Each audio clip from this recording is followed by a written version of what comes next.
Hello everyone, I am Leah and welcome back to my library. Today we are finally going to go through my reading recap for the month of August. I'm a little late bringing this one to you. I've been away, I've not been in the mood for recording when I got back, but today we're going to recap everything I read because I think it was a pretty decent reading month overall. These are in no particular order, so without further ado, let's get into it. I read the first two books in the Gold Rush Ranch series by Elsie Silver, Off to the Races and A Photo Finish. This is my first time reading an Elsie Silver series. I've heard really good things about Chestnut Springs, so I probably will read that after I finish Gold Rush Ranch, because I am enjoying it a lot so far. The first book, Off to the Races, I really enjoyed. I thought this was very well done. I really liked the story, and I believe I gave this a 5 stars. I cannot remember off the top of my head. I should have written these down. This was either a 4.5 or a 5 star. I really liked it. Unfortunately, I liked our FMC Billy more in the first book than I have in the subsequent books in the series I've read, but it is what it is. I did really like their relationship though. She is definitely a very feisty main character, but I really like her and I love him. I really love the men in this series so far, I will say that. A Photo Finish was good. I think I gave it a 4 stars, though I didn't enjoy it as much as the first. I talked about it in my vlog where I read this book, but my main gripe with this was that while I like the FMC Violet, I don't like the way she approached Cole's PTSD. I really liked Cole. I really liked his story and his background. I didn't really like Violet's response to his PTSD and how she chose to handle it. It's portrayed as like a good thing in the book, like this is how he should be handled and he needs someone who has like sort of a firm hand and a bit more tough love.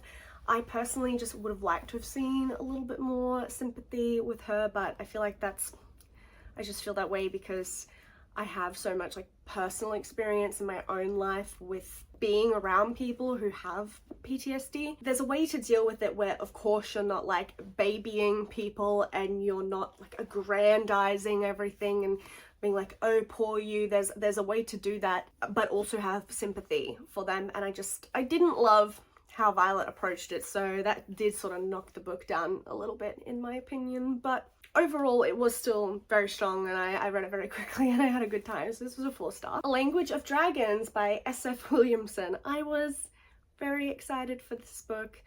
A friend of mine, I had recommended it to her before I had read it and she loved it and she thought I would really like it.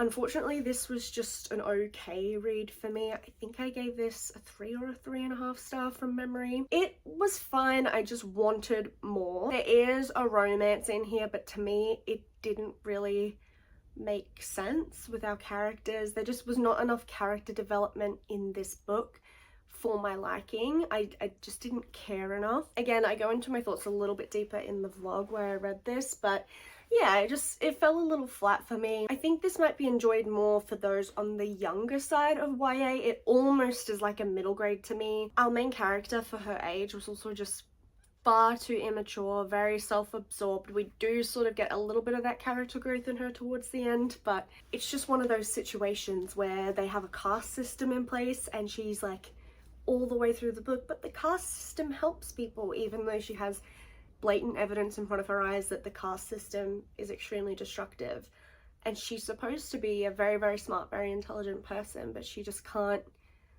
let go of like what her society has taught her, and she's been raised to think critically in a lot of ways, but she doesn't apply that to society, and that's not portrayed as a good thing in her. But I just thought she should have sort of come to the light a little bit sooner in the book than she did.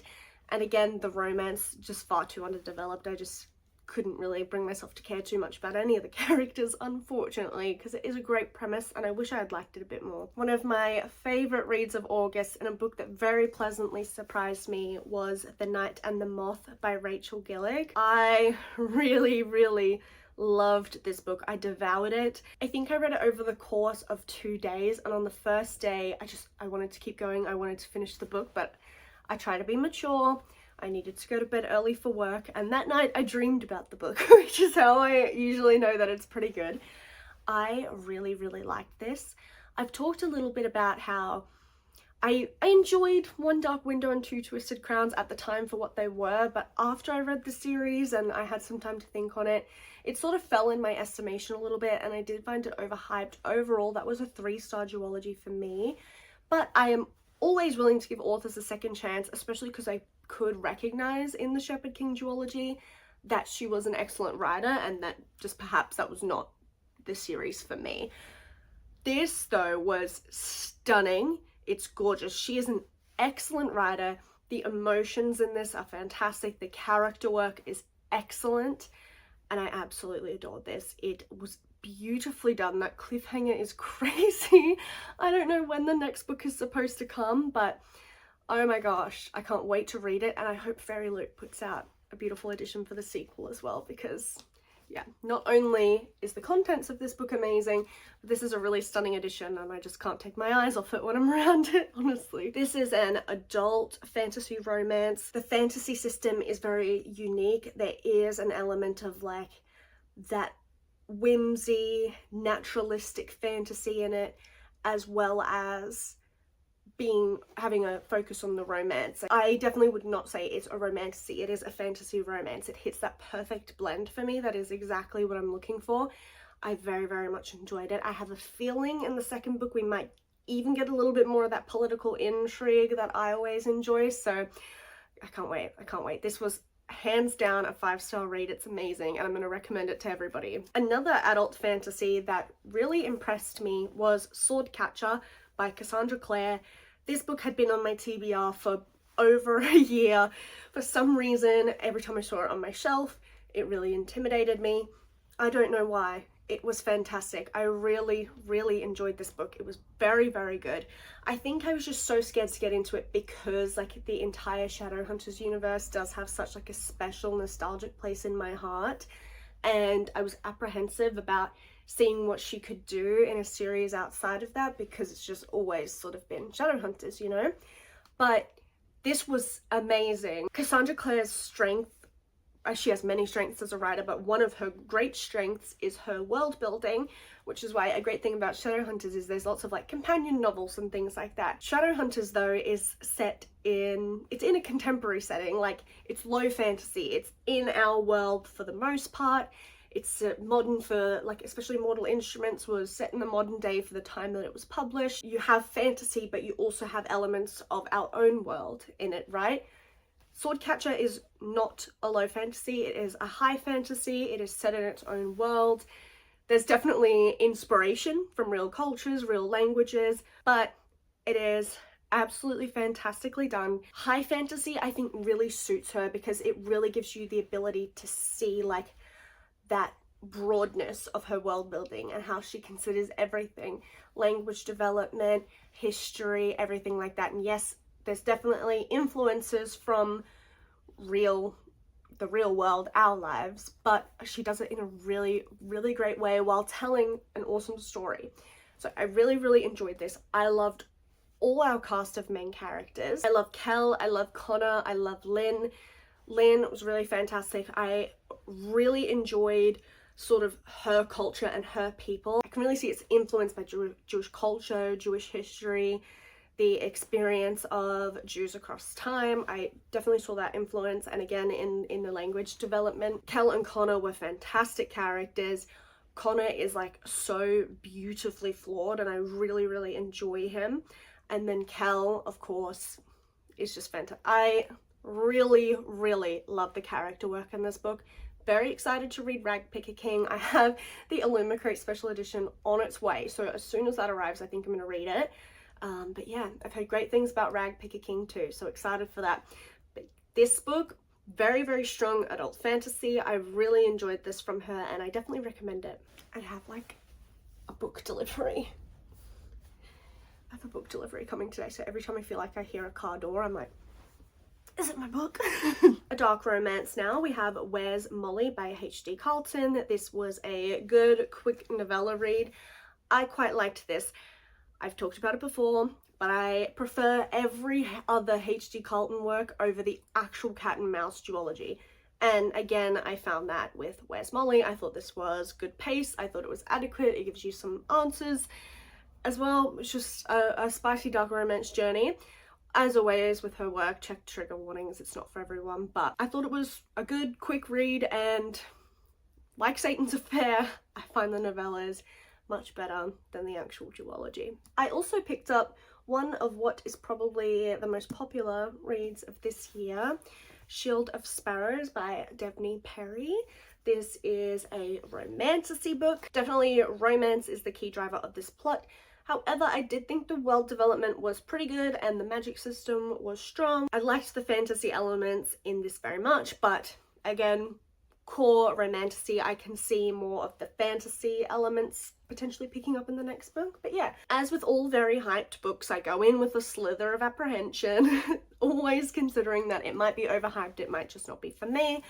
But I loved Shield of Sparrows. I thought this was very, very good. You have to take it for what it is, of course. Like, I go into a genre sort of with an expectation of what I want in that genre. And so romantasy, I thought this hit all the points I like it to hit. It, I think, is a little on the long side. I do think the plot could have been tightened up in spaces, but overall, I really enjoyed this and I'm looking forward to the second book. Another like dark taboo romance read was Hers by A.K. Rose. This is the second book in the first Blood Ties trilogy. I liked this not as much as the first one. I did find this one a bit frustrating because where we begin this book, by the end of this book, we basically end up in that same place again. The plot does like a 180, and where we were stuck at the beginning of the book, even though we got out, we're now stuck in that same place again. So that's a bit frustrating. But I am looking forward to see how it progresses in the third book, the last one in the first trilogy. I'm sure they'll tie up all the loose ends and I'll be happy with it. But this was a little bit slumpy for a second book, I will say. And final book to mention, I read on my Kindle, Naked Empire by Terry Goodkind. Unfortunately, this is my least favourite book in the Sword of Truth series so far. I know for a lot of people, Pillars of Creation is one of the worst. I quite enjoyed Pillars. I thought going into Naked Empire that I would really enjoy it because it's one of the first books and one of the very few books where Richard and Kaelin are together for the entire course of the book. So I was really looking forward to finally having part of the journey where we really solidly have Richard and Kaelin together. The unfortunate part about Naked, and this is something I know about Terry Goodkind, is he can be very preachy in his writing and he does try and get quite philosophical with it. I do not mind a bit of the philosophical and political sort of plot points that we have. It really doesn't bother me for the most part through the course of his other books. Like, there's always that undertone, though sometimes overtone, of those points, but there's enough other stuff going on that I think it works, right? Naked Empire is a lot of slowly moving to different places and mostly very, very, very, very, very long and many conversations about philosophy. Richard's personal philosophy.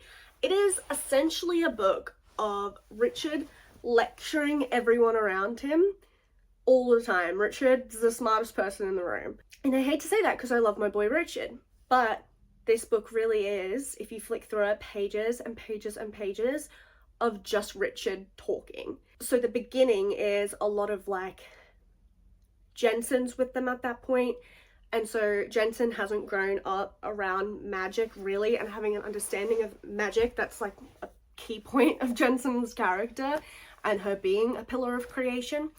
And Richard spends a very, very long time explaining to Jensen how magic works. If she has a question like, oh, but what about this? What about this? He will essentially berate her. Like, he's supposed to be very loving with Jensen, like with his sister, but it feels like he's just berating her about magic and how it works and how her question is like not founded. I don't know, like, it's so silly because Richard, we're 9 books in and Richard still doesn't know how to control his magic other than the magic of the sword, sort of, but then the not being able to control the magic of the sword is like a key plot point in Naked.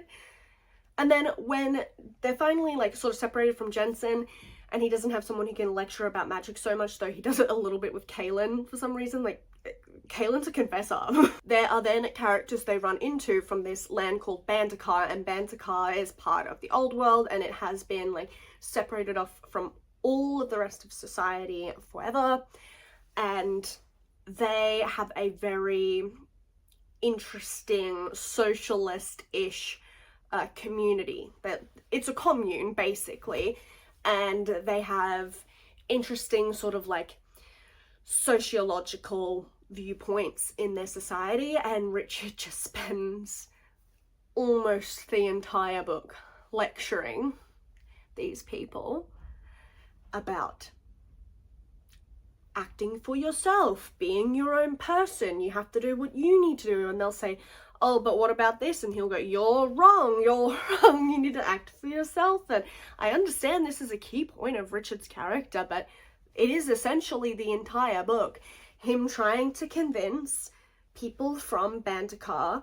that they are living their lives incorrectly and that they should be living it the way he wants to, and that their notions of like good and evil, etc. are skewed, and they are, but yeah, it's a very long book and it is almost all talking, particularly Richard talking. So I did find it the weakest in the series. There was like a bit of a pickup towards the end, which led very well into the following book, but Naked Empire, it was not the one. It was the first one I've given a 3 stars in the entire series. So that's unfortunate, but it is what it is. But yeah, that is everything I have to say about the books I read in the month of August. Make sure to subscribe if you want to see more, and if you haven't already, don't forget to leave a thumbs up, comment down below letting me know what your favourite book you read in August was, and I'll talk to you guys later. Bye!